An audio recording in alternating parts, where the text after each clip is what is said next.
And welcome to Queer News Tonight. This is the world's first and only LGBTQ plus daily evening television news, broadcasting live and available on demand.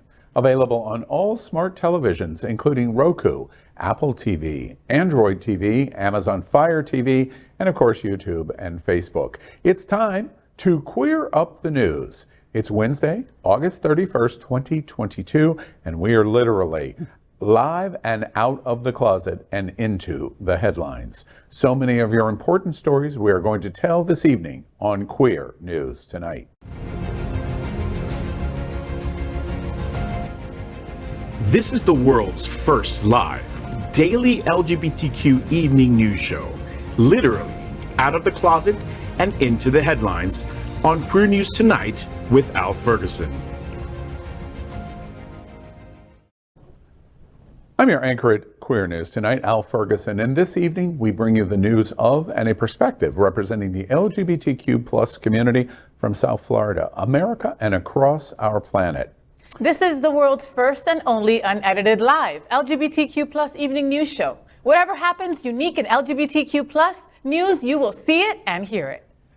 Happening Out Television Network is a 501c3 nonprofit media platform in the television and radio model of PBS and NPR, but designed for our LGBTQ plus community. We are part of one of the largest LGBTQ plus media companies in America, Hotspots Magazine and Happening Out Television Network. Our magazine is celebrating 36 years of the LGBTQ plus experience, and our television news, talk, and entertainment show support our mission to educate the LGBTQ plus and broader community. Well, let's begin by welcoming anchor FayWhat. She's a radio and television personality and has a popular blog and YouTube channel aiming to unite the L and the G together. She's a hostess and MC for many South Florida events, an animal advocate, and owner of Faye's Fur Family. Also, make sure to catch the FayWhat Show, the first LGBTQ plus morning show, Mondays at 9 a.m. Eastern online or your smart television. Good evening, Faye. Good evening. I'm so happy to be around this table with literally some of my favorite people like on the planet. Like the fact mostly everybody at this table keeps me sane and kind of sober. Depends on the day. All right, let's welcome anchor Dale Stine, mi hermano de otra madre. With a background in music and the arts, he's a well-known photographer, famous for his photographs of internationally acclaimed DJs, drag personas, and other entertainers, including me. He is presently the director of music ministry at Unity on the Bay, as well as moderator for South Florida's largest LGBTQ plus Facebook group, Miami Gay List, which can be found on Instagram as @GayListOfficial. An activist with multiple LGBTQ plus organizations, Dale is also currently vice chair of Miami Beach's Human Rights Committee. How do you find time to do your hair and look so cute, Papi? Good evening, Dale. Well, I have less the hair now than I did a few years ago, so it takes less time, you know. Sadly, but truly. Anyway, it's great to be here with everyone. Let's welcome anchor John Hayden. A journalist for 27 years, he now works for several outlets, including South Florida Gay News, as community editor, covering politics, entertainment, and local events, directly impacting the LGBTQ plus community. John's interviewed everyone from presidents to Oscar winners and been on more red carpets than he can count. Every time he is with Jake Gyllenhaal, he becomes like a 12-year-old who can barely speak and just stares into those haunting blue eyes. Right. Welcome, Wow. John. Go Wow. Faye. Wow. Jake Gyllenhaal. Like, when's the last time he's done anything? Look, and why does he make you like googly eye, like a 12-year-old boy? Because he's so pretty. He's beautiful. He is so pretty, and he's got kind eyes and a kind voice when he welcomes you in and he shakes your hand. Okay, that's enough. And you don't want to let it go. I always say this. This doesn't happen at Meet the Press. You know, if we would book Jake Gyllenhaal, we could be like Meet the Well, Press. if we did book Jake Gyllenhaal, you wouldn't be here, John. I'd give up my seat for him. All right. Literally. You're Open the door, walk into the Oh, love you, Jakey. All right, now let's welcome anchor Chef Josie. She is a Bravo TV top chef and master of the popular champagne and oyster celebration restaurant Bubbles and Pearls in the heart of the famous Wilton Drive. She is also known by her alter ego, DJ Lady Snack Daddy. Welcome, Chef Josie. Hey, thank you, John. Thank you, guys. I like you, Faye, just love this table, and you guys keep me smarter, okay? So let's go ahead and keep on moving. We are the reporters for Queer News Tonight, and this evening, we begin with the queer headlines. The LGBTQ plus community in South Florida and across America is diverse. Our community across the world is vast, and here are the bullet points of the queer news for today, Tuesday, August 31st, 2022. Was that really a sneeze, John? Yeah. All right, let's try to forget John's little sneeze. All right, let's begin by queering up education. New York's Yeshiva University asked Supreme Court to allow block of LGBTQ plus club. One of New York's Jewish colleges is refusing to establish a Pride Alliance club, despite court orders encouraging them to do so. Yeshiva University filed an emergency request with the Supreme Court on Monday, seeking to block a court order that requires the New York University to recognize a Pride Alliance LGBTQ student club. The school says, quote, "As a deeply religious Jewish university, we cannot comply with the order. It would violate our sincere religious beliefs about how to form our undergraduate students in Torah values," end quote. Lawyers representing the university argued that the lower court's order is an intrusion into their religious beliefs and a violation of their First Amendment rights. The Supreme Court has asked for a response to the school's petition by Friday. The New York Court of Appeals refused to review the denial of a stay, prompting school officials to petition the High Court, but it has not yet ruled on the merits of the dispute. I know a ton of LGBTQ plus folks that are also Jewish that follow by the Torahs just fine. Why is this club such a big burden to them? Who is this club bothering by it being active? Well, I mean, religious discrimination is, Everywhere. Religious-backed discrimination is state-backed discrimination. And they are expecting society to conform to religion, and it should be the other way around. Religion needs to conform to society. And they are, this is the first time I've heard of a Jewish university doing this. But I mean, we hear almost every other week we're sitting at this table doing a story on, Texas, obviously, or, religious places in Virginia or Northern California. Been to Florida, by the way? Have you been to Florida? I've never been. Is it good? Well, sometimes. Yeah.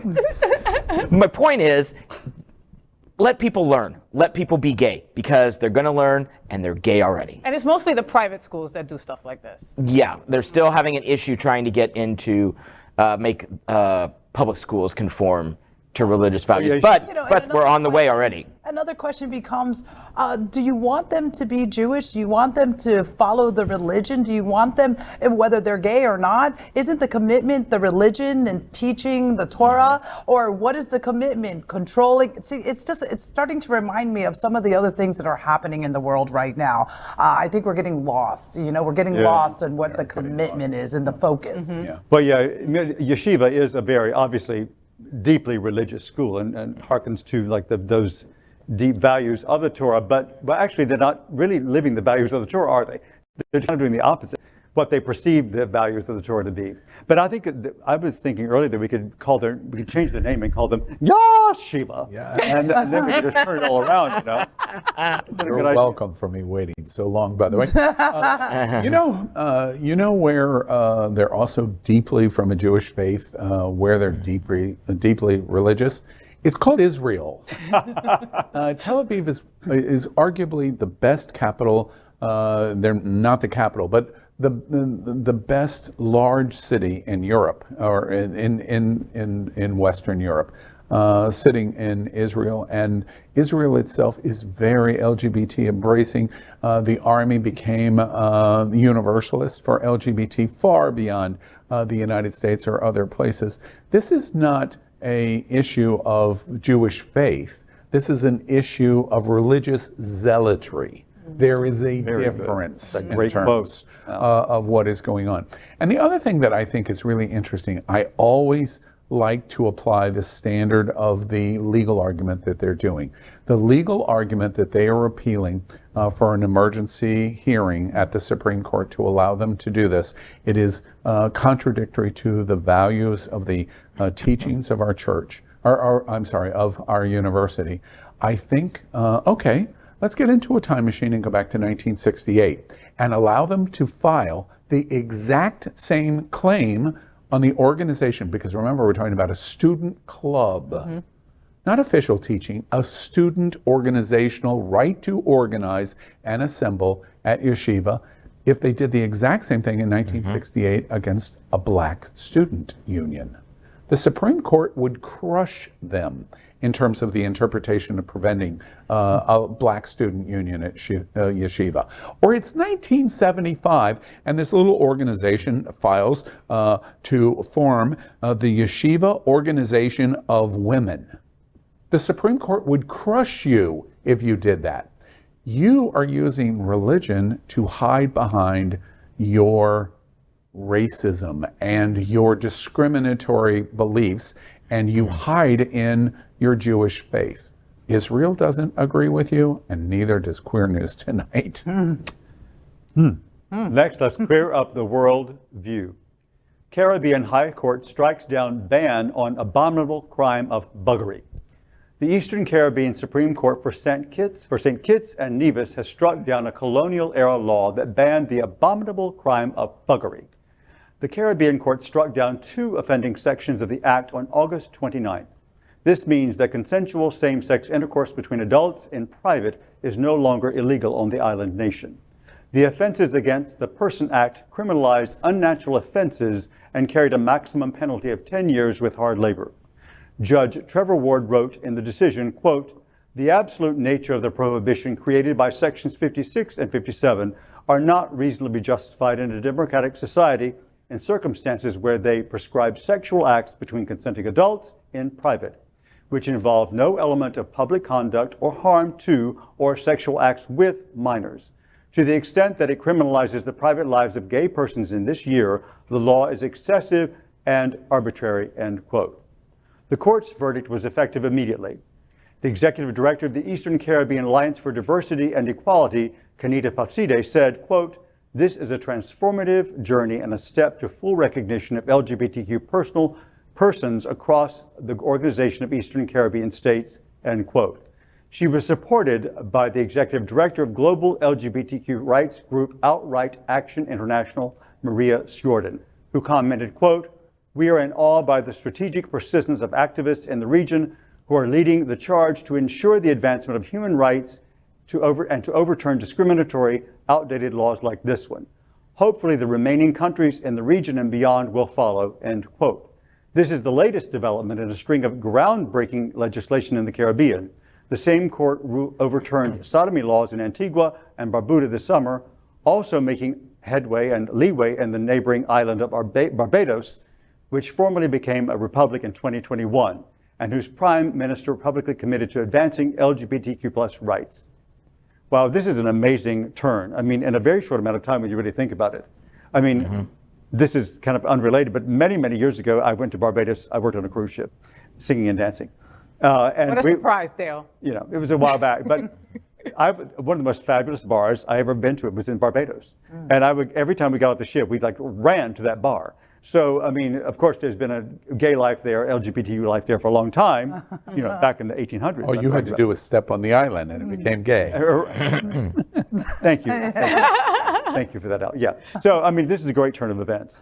It is. I can't believe laws like this are still on the books. So literally your neighbor can say, hey, Josie's there having sex with 3 really hot girls. And the cops could, and the cops could come and like just arrest her? Like, is that? For sure. Just like that. And just like that. And under the old colonial law, this is a colonial period law that exists for 180 years since the slavery days of the 18th century. And so, yes, absolutely. And one of the interesting things about it, which is what you're saying, it's not you having sex with 2 other women. It's buggery. You're having buggery. I love the word buggery. Right? I do. And I think everywhere in the English-speaking colonial world, because it's a colonial word to repress. Buggery is negative. I'm repressing you by using the word buggery. And just like what we do at Queer, we should adopt buggery. Yes, of course. Right. We love buggery. Buggery. Buggery, exactly. That's You know, one other thought that I think is interesting is this Caribbean court is so clear in its ruling. It is so incredible. There's no vagueness here. Right. Nope. This is 2022 is what the court says. And it's interesting because they, in a way, reach out and say, this is 2022, not 1874. And this Caribbean court says something that the governors of Texas and Florida can't say. Wow. Like Isn't that they're going forward and we're going backwards. Exactly. And also, the reason why this is so important, we have so many friends from the Caribbean. Josie has roots in the, the entire Latin community has roots in the Caribbean.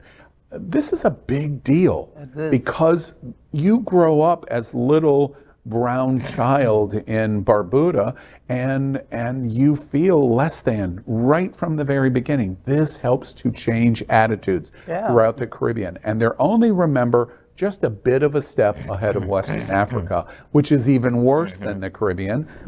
Africa is only a couple of steps ahead of the Muslim countries in the Middle East. So the Caribbean finally, we're seeing some light of day for some real progressive thinking. It's absolutely fantastic. And if people don't like it, they can just bugger off. That's it. Bugger off. Okay. All right, now we move on and we queer up my favorite, South Florida gay news. Political yard signs removed in Wilton Manors.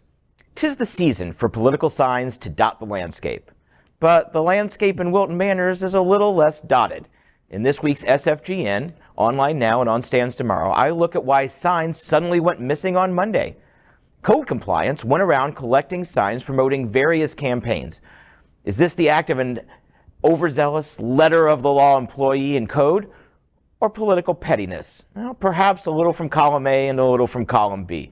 I talk with candidates, the city manager, and a resident about the hows and whys of this story. Much of the issue comes down to what a property owner thinks they own versus what they actually own. Wilton Manors City Manager Leanne Henderson said temporary signage on public land, such as roadway medians, the areas between streets and sidewalks, and swale is prohibited by code. Now, there's a lot of uncertainty and misunderstandings of where swale ends and property begins, since often, unlike a sidewalk, which you can clearly see where it begins and ends, people don't know the boundary of their swale. Many people told me it's ridiculous that code compliance has nothing better to do than grab a tape measure to see if a sign is on the property officially or on the city swale. Wilton Manors agrees and says they'll unofficially allow signs on the swale to continue, but will remove them from medians and the like. Now, some candidates are accusing other candidates of starting this, calling code compliance and scoring cheap political points. Well, if that's the case, I don't really think it worked. Pictures show signs from myriad candidates piled in the back of a city truck. Now, I've covered campaigns since 1996, and every single cycle I do a story about sign stealing. And now this wasn't stealing, but it is a sign that election season is in full swing. You can't get more cheesy, can you, John? I really can. I'm so Gouda. So I think it's the opponents that are also part of it. Josie, you ran in a campaign last year, and did you come across something like this? Well, John. Are you kidding? John,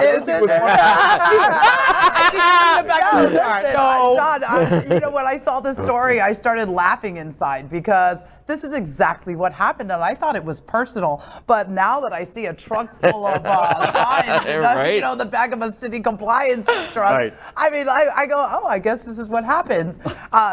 Those signs are not cheap. They're not. I bet they're not. Right. I can't tell you, Faye. I helped Josie in her campaign. I can't tell you how many signs I stole. It was. I'm sorry. No. One thing I'd like to say too about the cost of the signs, they were not destroyed. I was told that signs were returned to the candidate that they support. So like Don Darminio would get his signs back and then could redistribute them. So they weren't collected and trashed. So they were able to get them back with the warning. John, I'm curious. In your, this is a great story, by the way. Thank you. Did any one candidate have a very significantly more number of signs taken down, or was it all pretty even? It looks pretty even. The only thing I can do is really the eyeball test from that truck. But I talked to some candidates. I'm not going to call people out, but I can say that each. I mean, that'll be at the dinner after the dinner after the show. No one's watching. But one candidate would say no. Like he only had 12 signs picked up, and I had 4,000 signs, and the other was like, no, it was 30,000. So.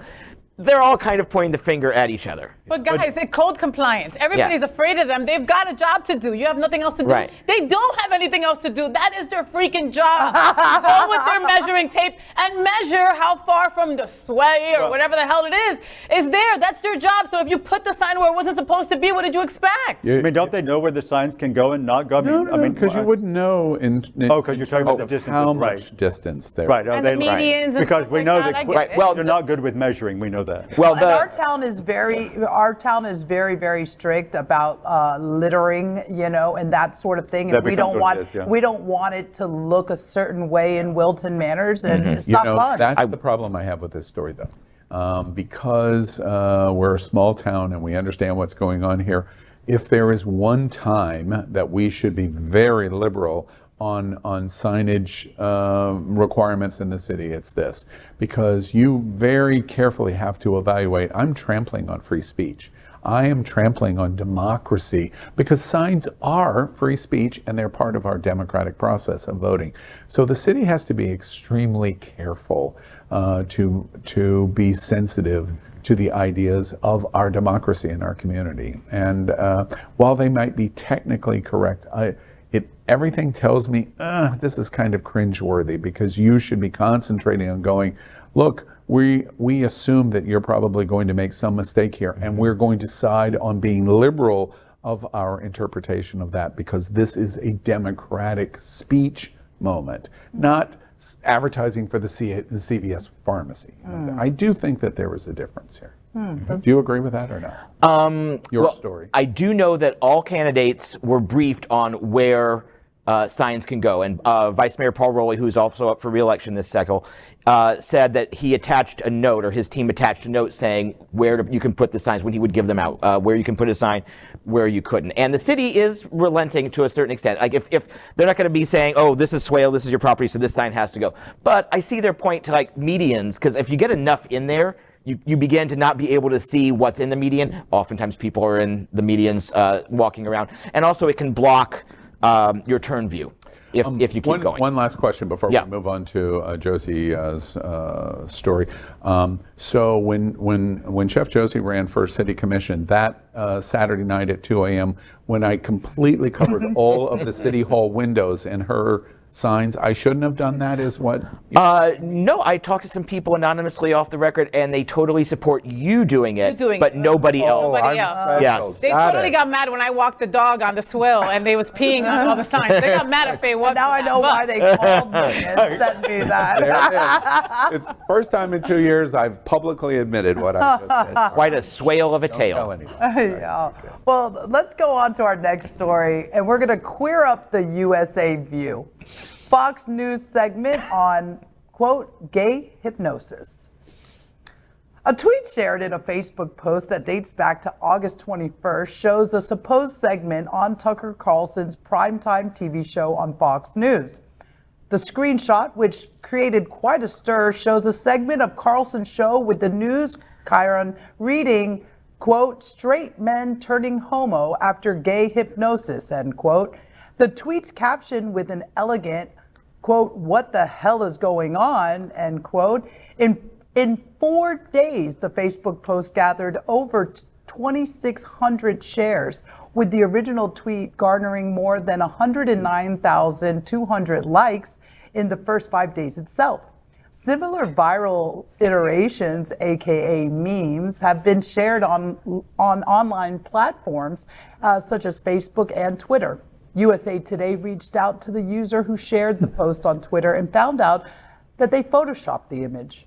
USA Today also reached out to a Fox News spokesperson through email and confirmed that the image is a hoax. The purported segment doesn't appear on the network's website. The image was also debunked by Reuters. It's enraging that people would be so quick to believe something as outlandish as people being hypnotized into being gay, and that reinforces the archaic belief that people can be converted or choose to be gay. It's great that reporters were quick to debunk the misleading tweet for the hoax that it is. Well, yeah, well, I mean, I know personally that I was hypnotized as a young child, and that's why I'm a lesbian. But I can't say that this is entirely true. I wish somebody would hypnotize me to do some other things besides be gay. But this is just ridiculous, and that's why you cannot believe anything you hear or see and read on social media. Absolutely. And please, please do your due diligence and go back. Find the facts. Oh, that's no fun. That visual of Tucker Carlson with that, I stared at that like for half hour. I came in early, just like, okay, make me straight, make me straight. Nope, still queer as hell. That is a special image from our production department to go, you are no longer a lesbian. No longer a lesbian. It's going around and around. Did it work? Not at all. Yeah. I like Volvos more than ever. You are a lesbian. You are a lesbian. I wasn't gay until I stared into Jake Gyllenhaal's eyes for 4 minutes. No, but the thing is that what makes this sad is that this none of us thought when we first saw this headline, oh no, that has to be a hoax. It's Fox News, and I was like, I need to see, because it's not that inconceivable. But it's like The Onion. Fox News is like The Onion. It's totally in their wheelhouse. Yeah, that's one of the reasons. But you know, the reference in the state, what was that? It's scary that people would think that you could choose to be gay or whatever. But you know, this harkens to something else for me. Like, so what if you choose to be gay? Why should it really matter? I mean, I didn't choose it. I was born with it. But this is something that comes up for me, and just thinking, like, if you did choose to be gay, what's the big deal? But you don't choose to be gay, Dale. At the end of the day, you don't. You know? But I'm talking about rights. I mean, I'm moving into another little dialogue, and I apologize for that. But I mean, so what if you did choose to be gay? Yeah. LGBTQ rights should be LGBTQ rights. Yeah. We're fine. So, why not? Yeah. I was asking the question of why would this person do this from the standpoint of photoshopping it together? What's the axe to grind? And we haven't been able to get that answer yet. However, I do want to indicate the breaking news of us doing this report. It is August 31st, 2022. Happening Out Television Network, Hotspots Happening Out Television Network, is a nonprofit 501c3, and we have an obligation to bring all the stories regardless to LGBTQ community. And I want to point out that this officially allows our checkoff in 2022 of doing a supporting story of the radical right wing, of Fox News, and my best friend, Tucker Carlson. That's your boo. We've said something good about you. You didn't say this. We're done. Oh. Next, let's queer up sports. This is sports, John. Gay Softball World Series begins in Dallas. All the softball fans watching us take note. The grand opening ceremony for the Gay Softball World Series took place at Gilley's on Monday night. 48 cities are participating in the tournament, and we're eagerly awaiting the results. Each city took part in the opening day parade with a short video introduction. Mark Cuban introduced Dallas. Jane Castor introduced Tampa, and California Governor Gavin Newsom welcomed San Francisco. On the other hand, the governor of Texas failed to welcome the teams from Austin, Houston, San Antonio, and Dallas, the home city. That's unsurprising, as Governor Abbott received the worst critical news coverage on LGBTQ issues of any governor in the country over the past year. Wait, we're in a close dogfight with ours here in Florida, due to Abbott's archaic views on LGBTQ rights. Gameplay began at Kearse Park in Oak Cliff, and softball field complexes in Euless, Carrollton, and Waxahachie. Spectators are welcome at all fields throughout the week, and we are cheering on, I believe, 4 to 7 of our teams here in Fort Lauderdale, South Florida, that are competing in the World Series, including Queer News Tonight anchor Dr. Julio Capo. Supernovas, go Supernovas! That's the team that Julio Capo Jr. is on. Oh. I saw a couple of cutie girls there too. Hey, right? You know, this gay softball is one of my favorite things. Okay, and I say the the boys and the girls playing together, and that's what I really love about this, because I was terrible at softball in high school, and that's when I was supposed to be good, but it took a gay man to teach me how to hit a ball. Can you imagine that? Oh, wow. But then again, that makes a lot Yeah, more sense. You know, I don't know if you'll know this. Are you sure it wasn't teabag? In the gay softball league, they have an A league, B, C, D, E. In the fall, before pandemic in 2019, I thought, oh, well, this will be fun. And I've never played baseball or softball. I'll do it because it looks like a really fun thing to do. And I went out and I tried out, and you have to catch and you have to hit and you have Were to you the run. pitcher, the catcher? And you know already. And I tried out, and apparently I made the E league. By the way, the A league is all of these semi-professional players. I was in the E league, and on the team that I was assigned to, I think our team was called the Misfits, and I think we appeared in Rudolph the Red-Nosed Reindeer, and we lived on the island of misfit toys because I played on this team. There were multiple girls. Everybody was so nice to me. I was so terrible. I was beyond terrible. I was the kid that would never be picked in school. I would have been, it's Thanks. like. Well, you made it to the E. I would have been at R or something. Right? E stands for Elite, Al. And that was the joke. Special. I am extra special. Good luck, South Florida, at the World Series. For sure. Next, we are proud of our special partnership with Sunshine Cathedral, the world's largest queer church here in Fort Lauderdale. Supporting that partnership, we are broadcasting from our permanent set here at Sunshine Cathedral at the Happening Out Television Studios. We broadcast Sunshine Cathedral's Sunday International Service at 10:30 a.m. with more than 30,000 watching every week.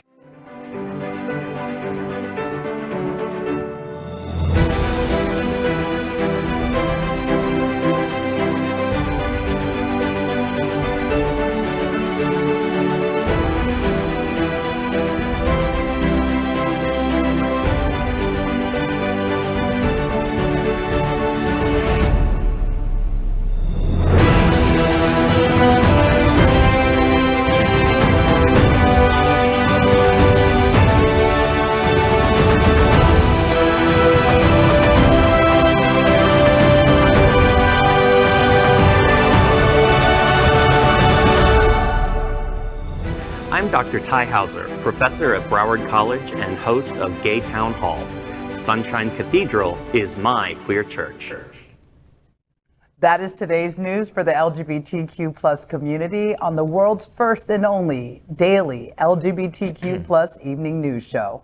If our community is important to you, share this news with your friends and family. Are you, like most of America, part of our very large television audience watching this live LGBTQ plus news broadcast right now on Roku, Apple TV, Android TV, and Amazon Fire TV? Queer News Tonight is the only live LGBTQ plus digital television show in the world that is out of the closet and into the headlines. We need your support. If our community is to grow, we must tell our stories and bring them to the attention of the broader world. This is the only place in the world that tells these types of LGBTQ plus stories in motion and sound. And that is the passion of Hotspots Magazine, Happening Out Television Network, and Queer News Tonight. I'm your anchor, Al Ferguson, and on behalf of these LGBTQ plus reporters, the anchors of Queer News Tonight, including FayWhat, Dale Stine, John Hayden, and Chef Josie, we will see you daily at 8 p.m. And to our LGBTQ plus world, we wish you Good night. Good night, everyone.